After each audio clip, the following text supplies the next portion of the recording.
Heads or tails? Classic game, right? Heads or tails? No, seriously, lock it in. Make a pick. Got it? All right, here we go. It's heads. Congratulations if you said heads. If you said tails, hey, maybe next time.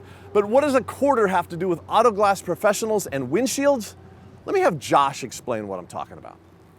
All right, Josh, how you doing? Good, how are you? Good to see you. What does a quarter have to do with windshields? So we usually like to say we can do any kind of sort of crack in your window for repair. Up to about a quarter size on the window. Anything over about a quarter size, then at that point we would need to do a full replacement for you. So otherwise it's a chip, but if it's probably bigger than a quarter, might be time to get a whole new windshield. Yes, sir, that would be the case for you. All right, appreciate it. By the way, heads or tails? Heads. Gosh, he's good.